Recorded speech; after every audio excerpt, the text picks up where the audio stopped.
ناظرین، حضرت ابو محمد مصلح الدین شیخ سعدی رحمۃ اللہ علیہ ایران کے مشہور شہر شیراز میں 599 ہجری میں پیدا ہوئے۔ آپ رحمۃ اللہ علیہ کا اصل نام شرف الدین ہے، لیکن آپ نے اپنے لقب شیخ سعدی کے نام سے شہرت پائی۔ شیخ سعدی رحمۃ اللہ علیہ کے والد ماجد حضرت عبداللہ کا شمار مشہور اولیاء کرام میں کیا جاتا ہے۔ حضرت شیخ سعدی رحمۃ اللہ علیہ ابھی کم سن ہی تھے کہ آپ کے والد ماجد اس جہان فانی سے کوچ فرما گئے۔ آپ رحمۃ اللہ علیہ نے اپنی ابتدائی تعلیم شیراز میں حاصل کی اور پھر حصول علم کے لیے بغداد تشریف لے گئے۔ بغداد میں آپ رحمۃ اللہ علیہ نے حضرت شیخ شہاب الدین سہروردی رحمۃ اللہ علیہ اور حضرت علامہ ابن جوزی رحمۃ اللہ علیہ کی صحبت اختیار کی اور ان سے کسب فیض حاصل کیا۔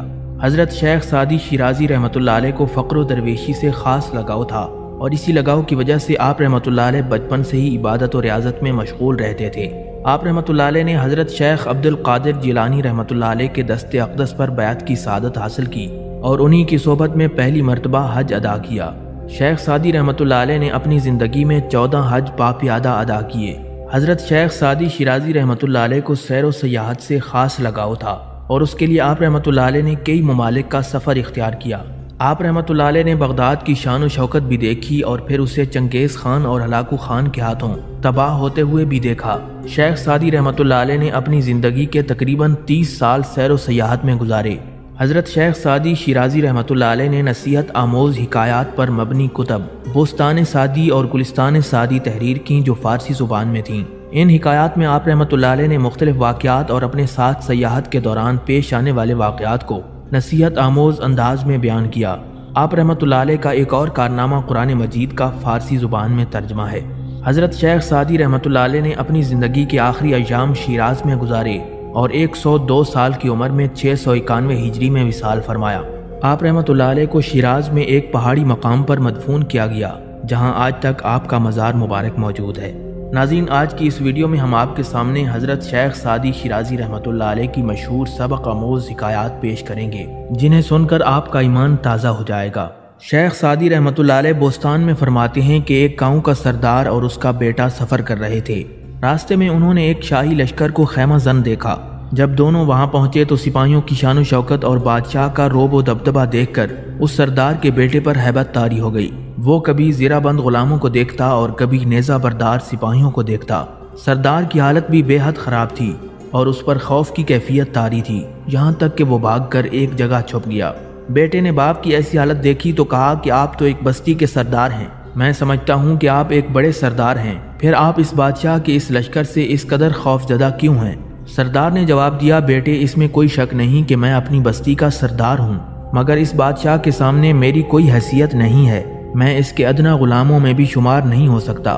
حضرت شیخ سعدی رحمۃ اللہ علیہ اس حکایت کو بیان کرنے کے بعد فرماتے ہیں کہ کبریائی اور شان اللہ رب العزت کی ہے، اور جو لوگ اس حقیقت سے آشنا ہیں ان پر اللہ رب العزت کی ہیبت ہر وقت طاری رہتی ہے۔ ان کی حالت اس سردار جیسی نہیں جو بستی میں تو خود کو بڑا خیال کرتا ہے، لیکن بادشاہ کے سامنے اپنے آپ کو ہیچ تصور کرتا ہے۔ اے بے خبر، ابھی تو شاید گاؤں میں آباد ہے، اس لیے تو اپنی ذات کو ہی برتر و اعلیٰ سمجھتا ہے۔ سلطان محمود غزنوی کے بیشتر درباری اس بات پر حیران تھے کہ وہ اپنے غلام احمد ایاز پر فریفتہ ہے۔ ان درباریوں کو احمد ایاز میں کوئی خوبی نظر نہیں آتی تھی جو اسے دوسروں سے ممتاز کرتی اور سلطان محمود غزنوی کو اس کی جانب متوجہ کرتی۔ سلطان محمود غزنوی کو جب اپنے درباریوں کی حیرانگی کا علم ہوا تو اس نے ارادہ کیا کہ کوئی مناسب وقت آنے پر میں ان کی آزمائش کروں گا اور ان کے اس اعتراض کا انہیں جواب دوں گا۔ چند دن گزرنے کے بعد ایسا موقع آن پہنچا اور ایک سفر کے دوران قیمتی ساز و سامان سے لدا ہوا ایک اونٹ پاؤں پھسلنے کی وجہ سے گر پڑا اور اس پر موجود سامان بکھر گیا۔ سلطان نے اپنے درباریوں کو حکم دیا کہ وہ تمام سامان اکٹھا کریں اور جو چیز جس درباری کے ہاتھ لگ گئی وہ اسی کی ہوگی۔ سلطان محمود غزنوی کا حکم سنتے ہی تمام درباری سامان لوٹنے میں مشغول ہو گئے اور احمد ایاز اس وقت سلطان محمود غزنوی کے ساتھ ہی کھڑا رہا۔ سلطان محمود غزنوی نے احمد ایاز سے کہا، تمہارے ہاتھ کیا لگا؟ احمد ایاز کہنے لگا، میں آپ کے ہمراہ تھا، لہٰذا میرا سب کچھ آپ ہیں۔ سلطان محمود غزنوی نے اپنے ان حاسد درباریوں کو مخاطب کر کے کہا، احمد ایاز کی یہی خوبی ہے جو اسے تم سب سے ممتاز کرتی ہے۔ حضرت شیخ سعدی رحمۃ اللہ علیہ اس حکایت کو بیان کرتے ہوئے فرماتے ہیں کہ انسان کو اللہ رب العزت سے اپنا رشتہ اسی طرح جوڑ لینا چاہیے کہ وہ کسی دنیاوی شے کی جانب متوجہ نہ ہو اور نہ ہی کوئی دنیاوی شے اس کے دل میں اپنا خیال پیدا کر سکے۔ ایک شخص نے حاکم شیراز سعد بن زنگی کی شان میں قصیدہ پڑھا۔ حاکم شیراز اس سے اتنا خوش ہوا کہ اسے ایک بیش قیمت خلعت عطا کر دی۔ اس خلعت کے دامن پر اللہ بس کے الفاظ کڑے ہوئے تھے۔ قصیدہ پڑھنے والے کی نظر جب اس پر گئی تو اس کی کیفیت بدل گئی۔ اس نے اپنے جسم سے اس خلعت کو اتار دیا اور دیوانہ وار جنگلوں کی جانب بھاگ نکلا۔ جنگل میں اس کی ملاقات درویشوں کی ایک جماعت سے ہوئی۔ درویشوں نے جب اس کا حال سنا تو حیران ہو گئے۔ ان میں سے ایک کہنے لگا، تم بھی عجیب ہو، بادشاہ نے تجھے انعام عطا کیا تھا اور تو نے اسے ٹھکرا دیا۔ وہ شخص کہنے لگا، میں نے ایسا اس لیے کیا کہ مجھ پر حقیقت واضح ہو گئی کہ حقیقی مالک تو اللہ رب العزت کی ذات ہے۔ جب تک میں اس راز سے انجان تھا، خوف اور امید کی ذلت میں مبتلا رہتا تھا۔ اب میرا اللہ پر کامل یقین ہے اور اب میرے دل کو نہ ہی کسی بادشاہ کا خوف ہے اور نہ ہی کسی دوسری ذات سے اسے کوئی امید وابستہ ہے۔ ایک مرتبہ ایک بادشاہ کا غلام فرار ہو گیا۔ اس غلام کو ہر جگہ تلاش کیا گیا لیکن وہ ایسا ہوشیار نکلا کہ کسی کے ہاتھ نہ آیا۔ اس دور میں غلام کا یوں مالک کے گھر سے فرار ہونا ایک سنگین جرم تصور کیا جاتا تھا۔ مفرور غلام جب بھی گرفتار ہوتا اسے قتل کر دیا جاتا۔ بادشاہ کا یہ غلام بھی ایک عرصے تک روپوش رہا اور اسے کوئی ایسا ٹھکانہ نہ ملا جہاں وہ اپنی زندگی آرام سے گزار سکتا۔ اس پر ہر وقت یہی خوف طاری رہتا کہ بادشاہ کے سپاہی آئیں گے اور اسے پکڑ کر لے جائیں گے۔ اس غلام نے اس بے سکونی سے نجات پانے کے لیے فیصلہ کیا کہ مجھے بادشاہ کی خدمت میں حاضر ہو کر اپنی اس غلطی کی معافی مانگ لینی چاہیے، شاید اس کے دل میں اللہ رب العزت رحم ڈال دے اور وہ مجھے معاف کر دے۔ وہ غلام اسی سوچ کے ساتھ بادشاہ کی خدمت میں حاضر ہوا اور نہایت عاجزی کے ساتھ اپنی اس گستاخی کی معافی مانگنے لگا۔ بادشاہ کو چونکہ اس غلام سے نفرت ہو چکی تھی، اس لیے بادشاہ نے اسے دیکھتے ہی حکم جاری کر دیا کہ اس کو قتل کر دیا جائے۔ بادشاہ کا حکم سنتے ہی جلاد نے اس غلام کو پکڑا اور قتل گاہ کی جانب لے کر چل پڑا۔ اس غلام کی آنکھوں کے آگے قتل کا حکم سن کر اندھیرا چھا چکا تھا۔ اسے یقین تھا کہ اب چند لمحوں بعد اس کا سر قلم کر دیا جائے گا۔ اس غلام نے اپنے حواس کو قابو میں رکھا اور بارگاہ الہی میں یوں دعا کی، اے اللہ، تو جانتا ہے کہ مجھے بے گناہ قتل کیا جا رہا ہے۔ میں تیری بارگاہ میں یہ دعا کرتا ہوں کہ بادشاہ کو اس کے گناہ کی سزا نہ دینا۔ میں اسے اپنا خون معاف کرتا ہوں کیونکہ میں نے ایک عرصے تک اس کا نمک کھایا ہے۔ جلاد اور بادشاہ کے مصاحبوں کے لیے یہ عجیب بات تھی کیونکہ انہوں نے دیکھا تھا کہ جسے سزائے موت دی جاتی تھی وہ بادشاہ کو برا بھلا کہتا اور خوب گالیاں سناتا تھا۔ بادشاہ کے کانوں میں جب اس غلام کی فریاد پہنچی تو وہ اس کی اس وفاداری سے خوش ہوا اور اس کے قتل کا حکم واپس لیتے ہوئے اسے آزاد کرنے کا حکم جاری کر دیا۔ پھر بادشاہ نے اس غلام کو اپنے مصاحبوں میں شامل کر لیا اور خوب انعام و اکرام سے نوازا۔ شیخ سعدی رحمۃ اللہ علیہ اس حکایت کو بیان کرنے کے بعد فرماتے ہیں، جو شخص بھی اپنے اندر نرمی اور شیریں زبان پیدا کرے گا وہ یقیناً بارگاہ الہی میں انعام و اکرام کا حقدار ہوگا۔ اور نبی اکرم نور مجسم شفیع معظم صلی اللہ تعالیٰ علیہ وسلم کا فرمان عالی شان ہے کہ تم میں بہترین انسان وہ ہے جس کا اخلاق سب سے اچھا ہے۔ حضرت ابو بکر شبلی رحمۃ اللہ علیہ ایک مرتبہ ایک غلہ فروش کی دکان سے ایک غلے کی بوری خرید کر لائے اور جب اس بوری کو گھر لے کر آئے تو اس میں غلہ نکالنے لگے۔ بوری کو گھر لے آنے کے بعد جب اس میں سے غلہ نکالنے لگے تو آپ کی نظر ایک چیونٹی پر پڑی جو اس بوری کے ساتھ ہی آ گئی تھی۔ حضرت ابو بکر شبلی رحمۃ اللہ علیہ نے جب اس چیونٹی کو دیکھا تو آپ کا دل بے قرار ہو گیا اور دل میں یہ خیال آیا کہ میری وجہ سے یہ چیونٹی اپنے گھر سے در بدر ہو گئی۔ آپ نے اس چیونٹی کو احتیاط سے پکڑا اور اس غلہ فروش کی دکان پر لے جا کر چھوڑ دیا۔ جب چیونٹی اپنے بل میں چلی گئی تو آپ رحمۃ اللہ علیہ کے دل کی بے قراری قرار میں بدل گئی۔ اس حکایت سے سبق ملتا ہے کہ تقویٰ کا اعلیٰ معیار یہی ہے کہ انسان اپنی معمولی سی کوتاہی پر بھی ندامت کا اظہار کرے تاکہ قلبی سکون پا سکے۔ ایک بزرگ کے پاس ایک نوجوان آیا اور اس نے اپنی بیوی کے متعلق شکایت کی کہ میری بیوی بہت بد مزاج ہے، اس کی طبیعت کی وجہ سے میری زندگی اجیرن ہو چکی ہے۔ بزرگ نے جب اس نوجوان کی بات سنی تو کہا، تجھے اپنی بیوی سے بے شک تکلیف پہنچ رہی ہے لیکن ان تکالیف کے باوجود تو کچھ راحت بھی اٹھاتا ہوگا۔ ایسی صورت میں تیرے لیے ضروری ہے کہ تو صبر و شکر کے ساتھ زندگی بسر کر، اور تیرا یہ خیال ہرگز درست نہیں کہ زندگی ہر قسم کی مشکلات سے پاک ہونی چاہیے، بلکہ زندگی تو راحت اور تکالیف کا مجموعہ ہے۔ ایک نیک شخص بازار سے گزر رہا تھا کہ اس نے ایک شرابی جوان کو دیکھا جو زمین پر نہایت بری حالت میں گرا پڑا تھا۔ نیک شخص نے نفرت سے اس شرابی کو دیکھا اور منہ پھیر لیا۔ شرابی اگرچہ مکمل ہوش میں نہیں تھا لیکن اس نے محسوس کیا کہ اس نے مجھے قابل نفرت سمجھا ہے، اس لیے منہ پھیر لیا ہے۔ شرابی جوان اسے مخاطب کر کے کہنے لگا، اے نیک شخص، تو اللہ رب العزت کا شکر ادا کر کہ تیری حالت میری جیسی نہیں ہے۔ اگر تجھے نیکی کی توفیق ملی ہے تو اسے اپنا کارنامہ نہ جان اور نہ ہی اس پر مغرور ہو۔ آزادی کی حالت میں اگر تو کسی قیدی کو دیکھے تو اسے برا نہ جان، ہو سکتا ہے کہ کسی لمحے میں تو بھی قید کر دیا جائے۔ شیخ سعدی رحمۃ اللہ علیہ ایک حکایت میں اپنا قصہ بیان کرتے ہوئے کہتے ہیں کہ میں ایک مرتبہ کچھ بزرگوں کے ہمراہ کشتی میں سوار تھا۔ ہماری کشتی کے پیچھے ایک اور چھوٹی کشتی آ رہی تھی جو ڈوب گئی اور اس میں سوار 2 بھائی بھنور میں پھنس گئے۔ بزرگوں میں سے ایک نے ہماری کشتی کے ملاح سے کہا، ان دونوں کو پکڑ کر زندہ نکال لو تو تمہیں ایک کے بدلے 50 دینار ملیں گے۔ یہ سن کر ملاح فوراً لپکا اور اس نے ایک کو زندہ نکال لیا جبکہ دوسرا ڈوب کر مر گیا۔ شیخ سعدی رحمۃ اللہ علیہ فرماتے ہیں کہ میں نے کہا یہ اس لیے مر گیا کہ اس کی زندگی مزید باقی نہیں تھی اور شاید اسی وجہ سے تو نے اسے پکڑنے میں کوتاہی کی۔ ملاح نے میری بات سنی تو ہنس پڑا اور کہنے لگا، آپ جو فرماتے ہیں وہ بھی درست ہے، لیکن ایک بات اور بھی ہے، وہ یہ کہ میں ایک مرتبہ جنگل میں جا رہا تھا۔ سفر کرتے ہوئے میں تھک گیا۔ یہ جو زندہ بچا ہے اس نے مجھے اونٹ پر بٹھا لیا اور جو مرنے والا ہے اس نے ایک مرتبہ مجھے بچپن میں کوڑے مارے تھے۔ شیخ سعدی رحمۃ اللہ علیہ بیان کرتے ہیں کہ میں نے اس ملاح کی بات سن کر کہا، اللہ رب العزت نے سچ کہا، جو نیک کام کرے فائدہ اسی کو ہوتا ہے اور جو گناہ کرتا ہے نقصان اسی کو ہوتا ہے۔ بس جہاں تک ممکن ہو کسی کا دل نہ دکھاؤ، کیونکہ زندگی کے سفر میں بے شمار کانٹے ہیں۔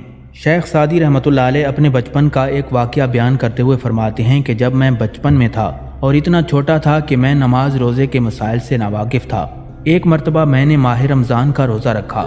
جب نماز کا وقت ہوا تو ایک شخص سے وضو کرنے کا طریقہ دریافت کیا۔ میرے سوال کے جواب میں اس شخص نے مجھے وضو، نماز اور روزے کے متعلق تفصیل سے بیان کر دیا۔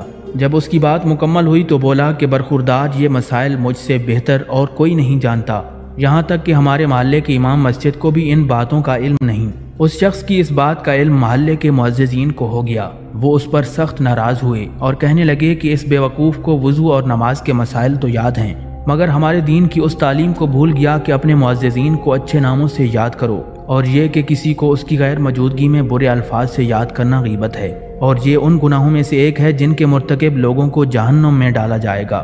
مردانگی اور شرافت کی دلیل یہ ہے کہ دوسروں کے متعلق وہی بات ان کی پیٹھ پیچھے کہنی چاہیے جو ان کے منہ پر کہنے کی جرت رکھتا ہو۔ شیخ سعدی رحمۃ اللہ علیہ اپنا واقعہ بیان کرتے ہوئے فرماتے ہیں کہ میں نے ایک بدو کو دیکھا، وہ اپنے بیٹے کو نصیحت کر رہا تھا کہ بروز محشر یہ پوچھا جائے گا کہ تو نے دنیا میں کیا کیا، یہ نہیں پوچھا جائے گا کہ تیرا نسب کیا ہے، یعنی تیرے اعمال کے متعلق دریافت کیا جائے گا، نہ کہ تیرے باپ کے متعلق کہ وہ کون تھا۔ خانہ کعبہ کے غلاف کو ریشمی کپڑا ہونے کی وجہ سے نہیں چوما جاتا، بلکہ اس لیے چوما جاتا ہے کہ وہ کچھ عرصہ عزت والے گھر کے ساتھ رہا، اس لیے معزز ہو گیا۔ اس حکایت سے سبق ملتا ہے کہ اگر تم اپنے آباء و اجداد کی طرح نیک اعمال کرتے رہے تو یقیناً تم بھی اسی مرتبے پر فائز ہو جاؤ گے جس پر وہ فائز ہوئے، ورنہ تمہارا انجام بخیر نہیں ہوگا۔ سلطان قزل ارسلان ایک ایسے مضبوط قلعے میں رہتا تھا جسے کوئی دلیر سے دلیر فوج بھی فتح کرنے کی ہمت نہیں رکھتی تھی۔ ایک مرتبہ ایک درویش سیر کرتا ہوا اس قلعے کی جانب آ نکلا۔ اس درویش کو سلطان قزل ارسلان سے ملاقات کا شرف حاصل ہوا۔ سلطان قزل ارسلان نے اس درویش سے سوال کیا کہ تم نے دنیا دیکھی ہے اور گھاٹ گھاٹ کا پانی پیا ہے، کیا تم نے روئے زمین پر اس طرح کا مضبوط قلعہ دیکھا ہے؟ تمہاری اس قلعے کے متعلق کیا رائے ہے؟ کیا کوئی ایسا ہے جو اس قلعے کو فتح کر سکے؟ اس درویش نے جب سلطان قزل ارسلان کی بات سنی تو ہنس پڑا اور بولا کہ تیرا یہ قلعہ بلا شبہ اچھا ہے، لیکن میں اس بات کو ہرگز تسلیم نہیں کر سکتا کہ یہ مضبوط بھی ہے۔ کیا تو جانتا نہیں کہ تجھ سے پہلے جو لوگ اس میں رہتے تھے یہ قلعہ موت سے ان کی حفاظت نہیں کر سکا، بالکل اسی طرح یہ قلعہ تیری بھی موت سے حفاظت نہیں کر سکے گا، اور تیرے بعد یقیناً اس میں اور لوگ آباد ہو جائیں گے۔ پھر اس درویش نے سلطان قزل ارسلان کو مخاطب کرتے ہوئے کہا، اے سلطان، تو اپنے باپ کے دور حکومت کو یاد کر اور اس بات کو دل سے باہر نکال پھینک کہ تو ہمیشہ اس قلعے میں رہنے والا ہے۔ حضرت لقمان سیاہ فام تھے۔ آپ ایک دن بغداد کے ایک بازار سے گزر رہے تھے کہ ایک شخص نے اپنے گھر کی تعمیر کے لیے آپ کو اپنا بھاگا ہوا غلام سمجھ کر مٹی کھودنے کے کام پر لگا دیا۔ حضرت لقمان وہاں 1 سال تک مٹی کھودنے کی سخت مشقت برداشت کرتے رہے۔ 1 سال بعد اس شخص کا بھاگا ہوا غلام واپس لوٹ آیا۔ وہ آپ کو جانتا تھا۔ اس نے آپ کی جو حالت دیکھی تو آپ کے قدموں میں گر پڑا اور معافی مانگنے لگا۔ اس شخص کو جس نے آپ کو مٹی کھودنے پر لگایا تھا، جب آپ کے مقام و مرتبے کے متعلق علم ہوا تو اسے بھی اپنی غلطی کا احساس ہوا اور اس نے بھی نہایت عاجزی کے ساتھ آپ سے معافی مانگی۔ حضرت لقمان نے فرمایا، جو ہونا تھا وہ تو ہو چکا، میں اس کام میں بھی گھاٹے میں نہیں رہا۔ میں نے دانائی کی ایک بہت ہی قیمتی بات یہاں سے سیکھی، اور وہ یہ کہ اپنے سے کم کو کبھی کسی مصیبت میں مبتلا نہیں کرنا چاہیے۔ میرا بھی ایک غلام ہے جس سے میں ہر قسم کے کام لیتا تھا، لیکن یہ مشقت اٹھانے کے بعد مجھے معلوم ہو گیا کہ اس قسم کے کاموں سے کس قدر روحانی اور جسمانی تکلیف ہوتی ہے۔ اب میں اپنے غلام سے ہرگز ایسے کام نہیں لوں گا جس سے اسے روحانی اور جسمانی تکلیف اٹھانی پڑے۔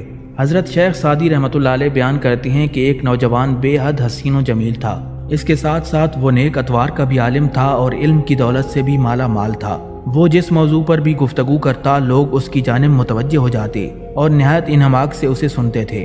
اس کے فیصلوں کی قدر کی جاتی تھی اور وہ ایسا روشن چراغ تھا جس کے سامنے کسی دوسرے چراغ کی روشنی مان تھی۔ ان تمام خوبیوں کے باوجود اس میں یہ ایک عیب تھا کہ وہ الفاظ کو ان کے صحیح تلفظ کے ساتھ ادا کرنے کی قدرت نہیں رکھتا تھا۔ ایک روز ایک بزرگ کی محفل میں اس نوجوان کا ذکر ہوا تو میں نے اس نوجوان کی اس کمزوری کا ذکر کیا اور پھر اپنی رائے دیتے ہوئے کہا کہ میرے نزدیک اس کی گفتگو میں یہ نقص اس لیے بھی ہے کہ اس کے سامنے کے دانت صحیح نہیں ہیں۔ میری بات سننے کے بعد وہ بزرگ ناراض ہوتے ہوئے بولے، مجھے حیرت ہے کہ اتنی خوبیاں دیکھنے کے باوجود بھی تم اس نوجوان کے ایک معمولی عیب پر نظر رکھے ہوئے ہو۔ کیا یہ افسوس کا مقام نہیں کہ طاؤس کو دیکھنے والے کی نظر اس کے بدزیب پیروں پر ہی مرکوز ہے؟ بہتر تو یہی ہے کہ انسان ہنر اور خوبیاں دوسروں کی ذات میں تلاش کرے اور عیب اپنی ذات میں دیکھے۔ یاد رکھو، دنیا میں اچھائیاں بھی ہیں اور برائیاں بھی، جس طرح گلزار میں پھول بھی ہوتے ہیں اور خار بھی۔ جس کا دل میلا ہو اسے ہر چیز میلی نظر آتی ہے اور جس کا دل روشن ہو اسے ہر شے روشن نظر آتی ہے۔ شیخ سعدی رحمۃ اللہ علیہ اپنی سیاحت کے دوران کا ایک قصہ بیان کرتے ہوئے کہتے ہیں کہ میں نے دیکھا کہ ایک مالدار شخص کا بیٹا اپنے باپ کی خوبصورت قبر کے پاس بیٹھا ایک غریب لڑکے سے بحث کر رہا تھا کہ میرے باپ کی قبر کا تعویذ، اس کی قبر کا رنگین کتبہ، اس کی قبر کا سنگ مرمر کا فرش اور اینٹیں فیروزے کی ہیں، جبکہ تیرے باپ کی قبر تو کچی مٹی کی ہے۔ غریب کے لڑکے نے اس کی باتیں سنی تو کہا کہ بروز محشر تیرا باپ ان بھاری پتھروں سے نکل نہیں سکے گا اور میرا باپ اپنی کچی قبر میں سے آسانی سے نکل کر جنت میں داخل ہو جائے گا۔ نبی اکرم صلی اللہ تعالیٰ علیہ وسلم کا فرمان عالی شان ہے کہ غریب کی موت اس کے لیے راحت کا باعث ہے اور مالدار کی موت اس کے لیے حسرت و ندامت کا باعث ہے۔ فقیروں کے پاس چونکہ مال و دولت نہیں ہوتا، اس لیے وہ کوئی ایسی شے نہیں چھوڑتے جس کو دیکھ کر کوئی حسد میں مبتلا ہو۔ جو شخص اپنے فقر پر صابر رہتا ہے وہ آخر میں حضور نبی اکرم نور مجسم شفیع معظم صلی اللہ علیہ وسلم کے ہمراہ ہوگا، کیونکہ نبی علیہ الصلوۃ والسلام اکثر دعا کرتے تھے کہ الہی مجھے مسکین زندہ رکھ اور اسی حالت میں مجھے موت عطا فرما اور قیامت کے روز میرا حشر مسکینوں کے ساتھ فرمانا۔ شیخ سعدی رحمۃ اللہ علیہ اپنی سیاحت کے دوران کا ایک واقعہ بیان کرتے ہیں۔ ایک مرتبہ میں ایک بزرگ کے ہمراہ سفر کر رہا تھا۔ خشکی کا سفر ختم ہوا اور دریا کا سفر شروع ہو گیا۔ میں کرایہ دے کر کشتی پر سوار ہو گیا۔ اس بزرگ کے پاس کچھ نہیں تھا، اس لیے وہ کرایہ ادا نہ کر سکا اور ملاحوں نے بغیر کرایہ کے انہیں کشتی میں سوار کرنے سے انکار کر دیا۔ مجھے اپنے ہم سفر کی اس حالت پر نہایت افسوس ہوا اور میری آنکھوں سے آنسو جاری ہو گئے۔ اس بزرگ نے میری جانب دیکھا تو زور سے ہنسے اور کہنے لگے، اے سعدی، تو کیوں غم کرتا ہے؟ جو دریا اس کشتی کو دوسرے کنارے پر لے جا سکتا ہے وہ مجھے بھی دوسری جانب لے جا سکتا ہے۔ یہ کہہ کر انہوں نے اپنا مسلح پانی پر بچھا دیا۔ مجھ پر یہ دیکھ کر ہیبت طاری ہو گئی۔